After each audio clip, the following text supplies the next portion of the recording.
తెలియక ఎవరన్నా ప్రాణం వదిలేస్తేనో అది ప్రమాదంగానే చూస్తాం మనం. కానీ తెలిసి ప్రాణాలు పోయాయి డెఫినెట్గా ప్రభుత్వ హత్యలు మాత్రమే అనేటువంటి విషయాన్ని ఈ సందర్భంగా చెప్పక తప్పదు. సన్నగా వరద వచ్చో లేకపోతే ఏ తుఫాన్ వచ్చో లేకపోతే ఇంకోటి వచ్చో ప్రాణాలు పోతే సరే ప్రమాదంలో ప్రాణం పోయిందని చెప్పని అనుకుంటాం. కానీ తెలిసి ప్రజలు 45 మంది ప్రాణాలు పోయారంటే ఈ డెఫినెట్గా ప్రభుత్వ హత్యలు. దీనికి ముఖ్యమంత్రి సంబంధించినటువంటి మంత్రులు సంబంధించినటువంటి అధికారులు అందరూ కూడా దీనికి బాధ్యత వహించారు. దీనే క్రిమినల్ నెగ్లిజెన్స్ అంటారు. కావాలని చెప్పి తెలిసి మీరు ప్రజల ప్రాణాలు గాలికి వదిలేశారు. ఉదాహరణకి 2022లో నేను ఏఎస్ఆర్ జిల్లా ఇన్ఛార్జ్ మంత్రిగా ఉన్నా.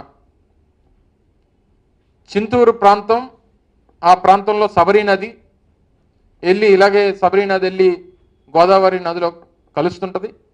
ఆ సందర్భంలో గతంలో ఎప్పుడూ లేనటువంటి వరద నీరు ఆ సందర్భంలో ఆ ప్రాంతంలో వచ్చింది.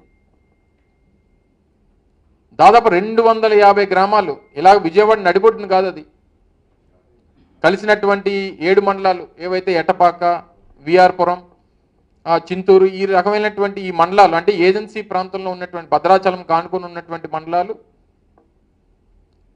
ఈ మండలాలన్నిటికి కూడా వరద హెచ్చరిక వచ్చినప్పుడు ముందుగానే అందరినీ కూడా సమాయత్తం చేసి దాదాపు 250 గ్రామాలు, 18,000 కుటుంబాలు 102, 103 పునరావాస కేంద్రాలు పెట్టి వాళ్ళందరినీ కూడా తరలించాలి. రోడ్డు మార్గాలు కూడా లేవు కొన్ని ప్రాంతాలకి. లాంచీల్లో మన పడవల్లో తీసుకుని వచ్చి వాళ్ళందరినీ కూడా పునరావాస కేంద్రాల్లో పెట్టి వారికి కావాల్సినటువంటి పూర్తి స్థాయి వాళ్ళు మళ్ళీ ఆ ప్రాంతం అంతా కూడా నార్మల్ స్టేజ్కి వచ్చినంత వరకు వాళ్ళందరికీ కూడా ప్రభుత్వమే దగ్గరుండి చూసుకొని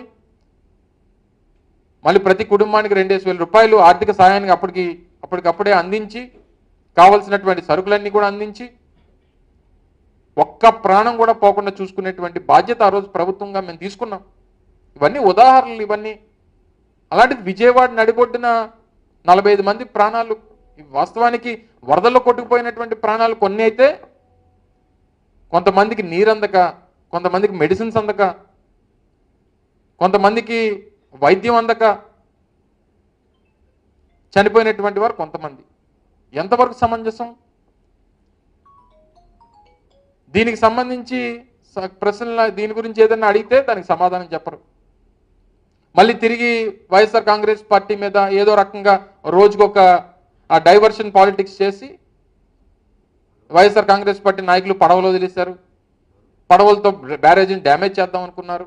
ఈ రకమైనటువంటి దుష్ప్రచారాలు చేయడం మీదే కదా ప్రభుత్వం. చేయండి, ఎంక్వైరీ చేయండి.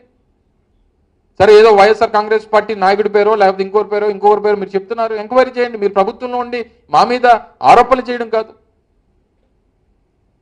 ఎంక్వైరీ చేయండి. ఈ రకమైనటువంటి తప్పుడు ప్రచారాలు, మీరు చేయాల్సినటువంటి కార్యక్రమాలు చేయడం మానేసి ప్రజలు ప్రాణాలు గాలికి వదిలేసి కాపాడాల్సినటువంటి ప్రాణాలని కాపాడడం మానేసి ఇంత నిర్లక్ష్యంగా వ్యవహరించి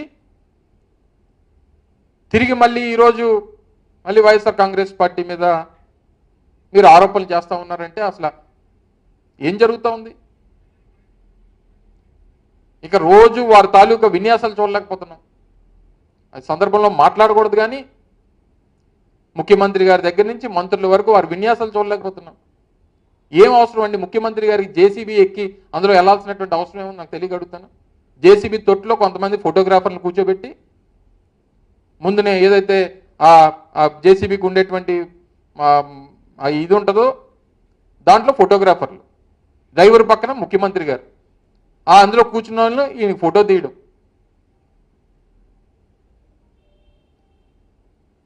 ఏంటిదంతా?